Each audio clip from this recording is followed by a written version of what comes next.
नमस्कार. तर लग्नानंतर होईलच प्रेम या मालिकेच्या आजच्या भागात आपण पाहणार आहोत. पार्थ म्हणतो की असं वाटते सगळे रस्ते बंद झाले आहे. यावर काव्या बोलते की फिरून फिरून तिथेच अडकली आपली गाडी. तेव्हा जीवाला आठवतं आणि बोलतो की गाडी, रस्ता, लीड सापडला.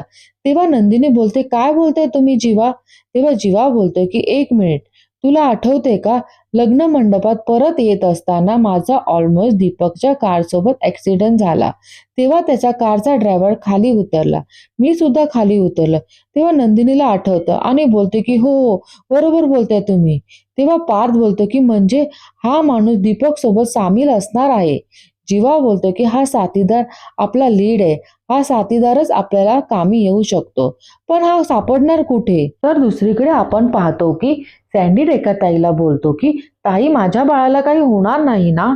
यावर रेखाताई बोलते की काही नाही होणार, त्याच्यावर सर्जरी सुरू आहे ना. आपलं बाळ लवकर बरं होईल, तू नको काळजी करू. तेव्हा डॉक्टर सर्जरी करून बाहेर येतात. सँडी डॉक्टरांना विचारतो की सर्जरी कशी झाली, माझं बाळ ठीक आहे ना? यावर डॉक्टर बोलतात की बाळाला काही झालेलं नाहीये, पण सर्जरी फेल झाली. बाळाला आम्हाला पुन्हा पेटीत ठेवावं लागलं. बाळाची तब्येत खूप सिरियस आहे.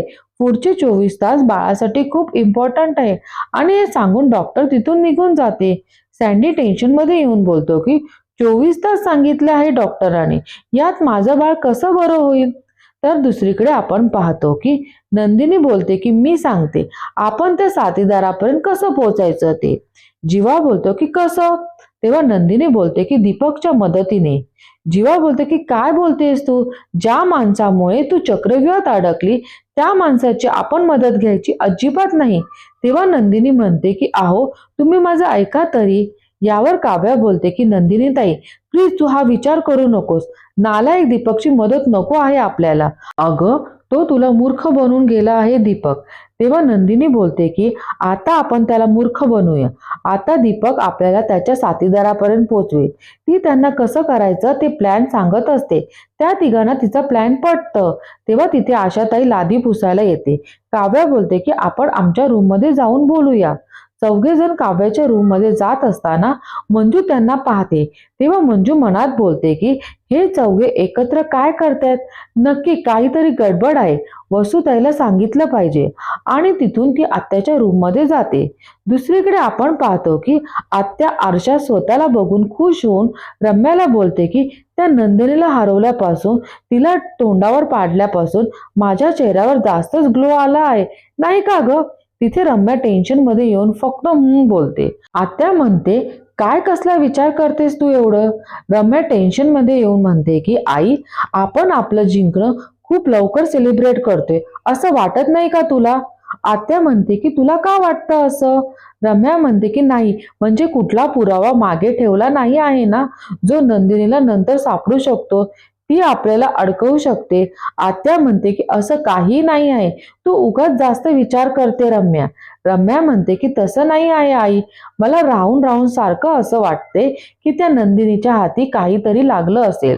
तिने आपल्याला अडकवलं तर, कारण आपण तिला एकटं पाडू शकलो नाही आहो आई. पार्थ, जीवा, काव्या सगळे तिच्या बरोबर आहे. त्यांनी मिळून काही केलं तर? आत्या म्हणते की असं काही होणार नाही आहे रम्या.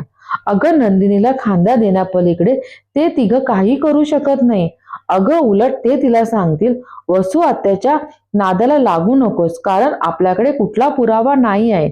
तेव्हा तिथे मंजू येते आणि म्हणते की ते पुरावा मिळू शकत नाही, हा तुझा भ्रम आहे.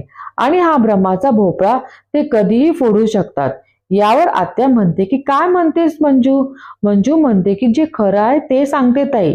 तुम्ही दोघी इथे खोलीत बसून डाव खेळत असतात, पण मी बाहेर काय झालं आहे ना ते आता बघून आली. आताच पार्थ, जीवा, नंदिनी आणि काव्याला एकत्र बघितलं आहे. त्यांचं काहीतरी सुरू आहे. ते नक्की तुझ्या विरोधात शक्कल लढवतायत. आत्या चिडूनच म्हणते की असं असेल ना तर ते वेळीच हाणून पाडलं पाहिजे. ही वसुंधरा त्यांच्यापेक्षा 4 पावलं नेहमीच पुढे असते. ते चौघे जण मिळून काहीतरी करतायत ना, आता बघाच मी काय करते ते. तेव्हा दुसरीकडे आपण पाहतो की पार्थ म्हणतो की चल जीवा, प्लॅनला सुरुवात करूया, कर फोन.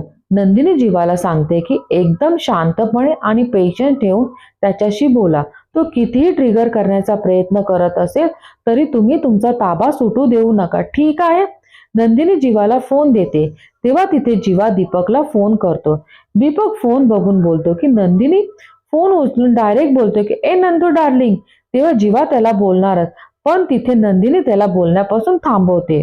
तेव्हा दीपक म्हणतो की बाय द वे, तुझ्याकडे माझा नंबर कसा काय? अच्छा, म्हणजे तू मला मिस करत होती ना? बरोबर, एक्झॅक्टली. कुठून मिळाला माझा नंबर तुला? तेव्हा जीवा म्हणतो की तुला शॉक बसला असेल. दीपक म्हणतो की ए कोण आहेस तू? यावर जीवा म्हणतो की ज्याने तुला फोडून काढलं होतं ना, तोच आहे मी. जीवा, मार विसरला माझा?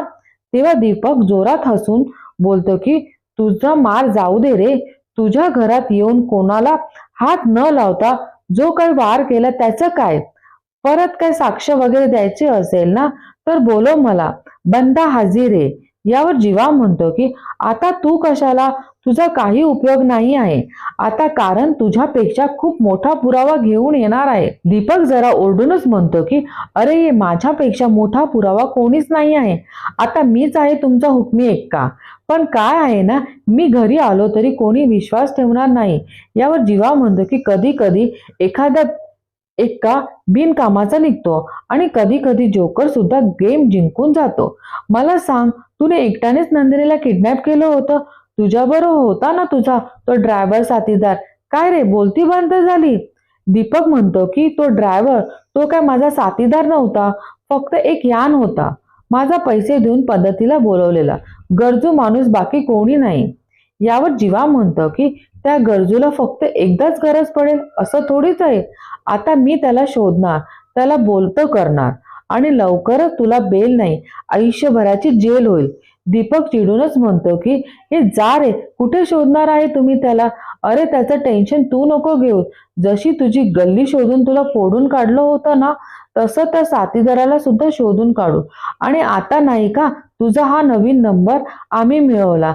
नीट लक्ष दे नाही. तुला शेवटची वॉर्निंग देण्यासाठी हा फोन केला आहे. तुला आणि तुझ्या वसुंधरा मॅडमला एकदा खडी फोडायला पाठवणार आहे. तेव्हा दीपक फोन ठेवून मनात बोलतो की खरंच त्या सँडीला तो शोधून काढतील का?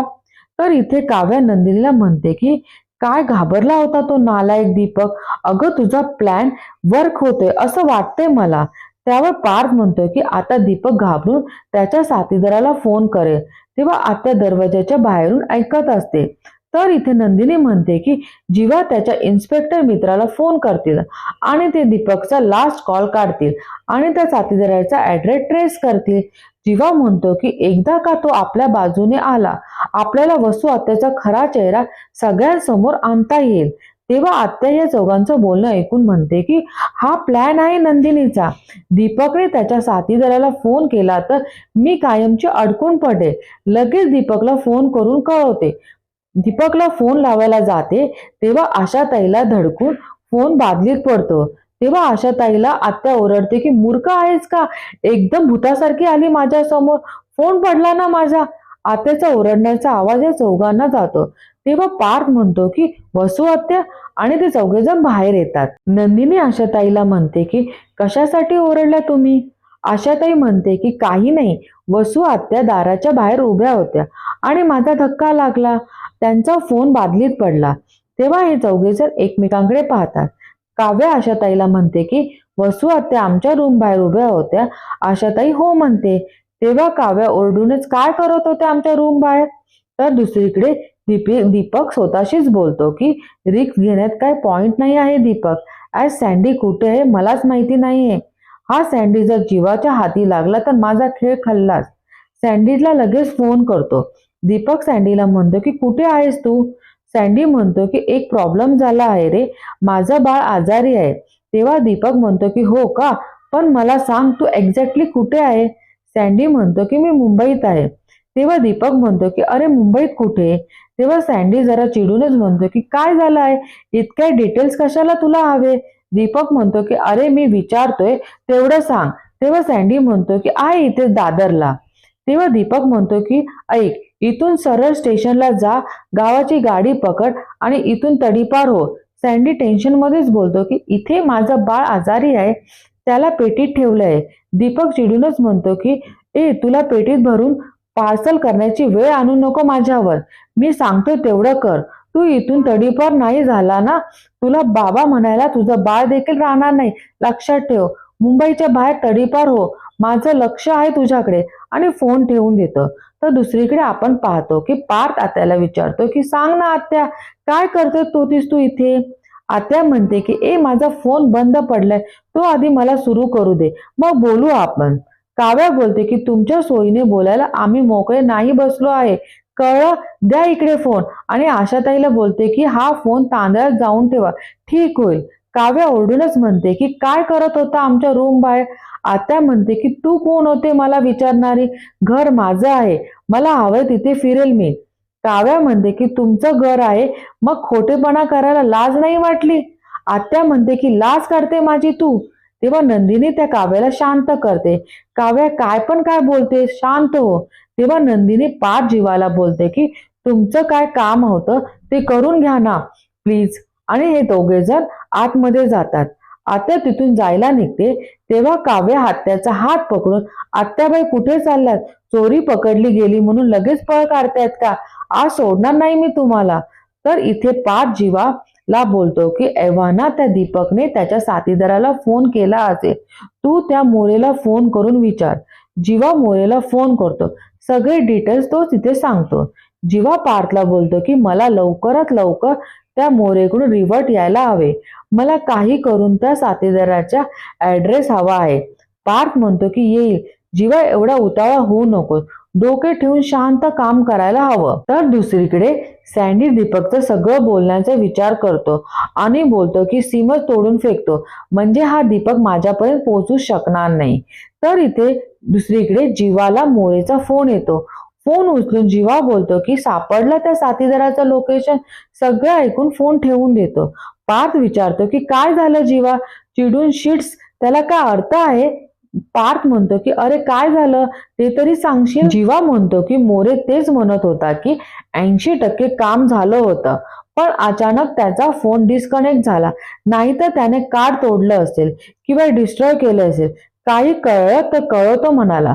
नंदिनी निर्दोष आहे कसं सिद्ध करणार आहे मी? तर दुसरीकडे आपण पाहतो की काव्य आणि आत्याचं भांडण सुरू असतं. तेव्हा तिथे पार्थ जीवा येतो आणि बोलतो की तुमचं अजून सुरूच आहे. तेव्हा आत्या तिथून जाते. नंदिनी जीवाला विचारते की काय झालं तुमचं बोलणं? जीवा चिडूनच बोलतो की झालं बोलणं. त्याच्या साथीदाराने त्याच्या मोबाईल कार्ड डिस्ट्रॉय केलं.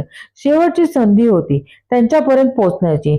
तेव्हा तिथे आत्या जिन्यावर उभे राहून ऐकत असते आणि म्हणते की चला, देवाने माझी साथ दिली. आता त्यासाठी सिम कार्ड तोडलं म्हटल्यावर तो सापडण्याचा प्रश्नच येत नाही. आणि आजचा भाग